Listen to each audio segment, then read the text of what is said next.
Welcome to reality. You're now on the Code of Mind channel. What is true reality and why can't you see it?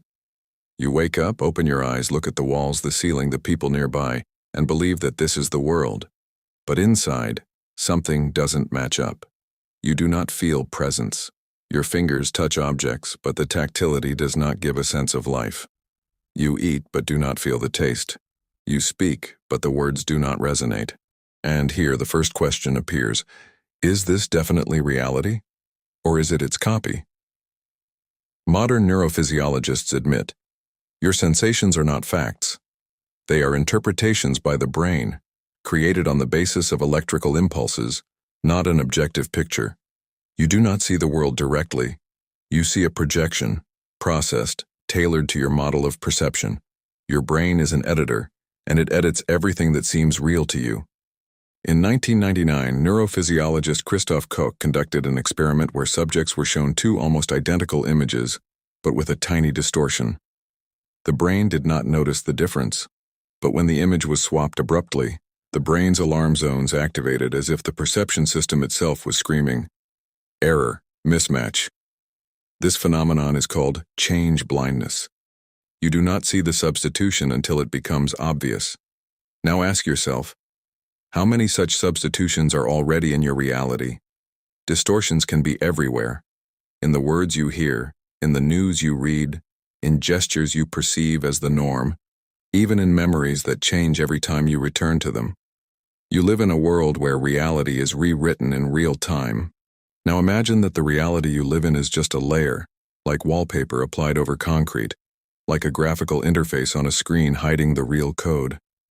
And so you sit, looking at the familiar picture of life, but something in you whispers, "This is not it. Something is wrong. Where is the real one?" Do you want the first criterion of true reality? Resonance. It is not logical. It is not verifiable. It cannot be proven. It is felt. If you are in a true space, your breathing changes, time slows down, you feel inclusion, you become like you are brighter inside. But if not, you feel tired, dull, as if someone has filtered the colors and replaced them with gray noise. Glitches in the matrix. What do they look like and why are they shown to you? Sometimes it happens suddenly. You look at the clock and the hand freezes. Or the light blinks without a reason. A person says a phrase and you have a clear sense of déjà vu, as if you have already heard it, as if this moment has already been. This is not a coincidence. It is a glitch in the simulation, a failure in the render, a repetition in the code, a file loaded twice and you noticed it. In 2018, the Massachusetts Institute of Technology conducted a study on cognitive resonances in people with high intuition. It was found that their brains are faster at noticing illogicalities, repetitions, inconsistencies, microscopic failures in the environment. They literally have a higher threshold of sensitivity to false information.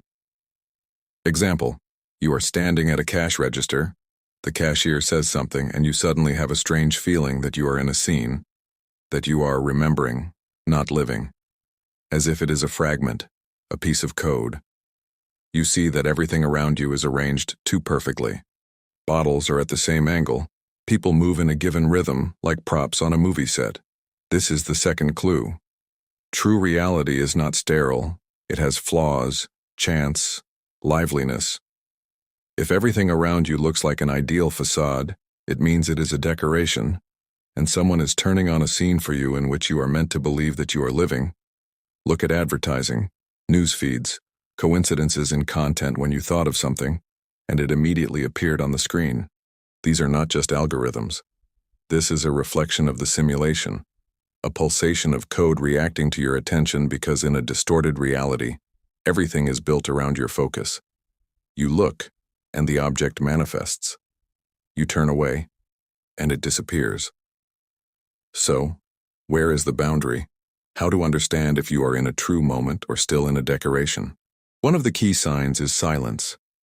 When you find yourself in a true place in consciousness, in a field where there is no background, you begin to hear everything. Your own thoughts, the breath of the world, pauses between words, the trembling of space. Where there is no falsehood, silence begins to sound deep, wordless, real. True reality is not outside. It is inside. You were looking for an exit. You looked at the sky, into screens, into other people's eyes, and everything seemed a little off, as if you caught a rehearsal, not the event itself. Now listen. True reality is not a picture. It is a state. True reality does not shine. It does not sell itself. There is no pushiness in it. It is quiet, truthful, internal. You recognize it not with your eyes, but with your whole body, in resonance, in goosebumps, in the complete stopping of thoughts. It is that very feeling when you suddenly freeze in the forest and everything around you becomes like it is bigger than you. You are inside the world, not observing, but being. Psychologists call this a state of deep alpha perception, when the brain moves from the beta mode of surface thinking to the alpha mode. You begin to feel presence, the brain stops interpreting, and you, finally, enter reality as it is. In this state, anxious thoughts disappear. You stop controlling. You are not observing, you are living. But how to enter there? How to recognize reality in a world where every pixel has been replaced? Here are a few keys. 1. Stop the external flow. Close all windows, remove the noise. Reality does not manifest while you are in a dialogue with its substitutions. 2. Find the gravity of the moment. That which pulls you not with logic but with silence. It can be a child's gaze, a crack on the wall, the sound of foliage, the pause between inhalation and exhalation. Reality does not scream, it pulls. Studies by the California Institute of Perception showed the brain most often reproduces the past without perceiving the new. Only in states of slowing down does it begin to fixate on what is actually happening. You look at the world and see not it, but your model of the world. And only occasionally does a glitch occur in the pattern, and you suddenly see the real thing. It is like finding a gap in the scenery, a second in which you feel, here it is. I am here. I exist. And everything around me is real. In such moments, your heart might slow down. Goosebumps might appear without reason. A feeling might arise that everything is as it should be. This is the entrance. This is the exit from the false game. Why does the real scare people, and why do many choose the lie?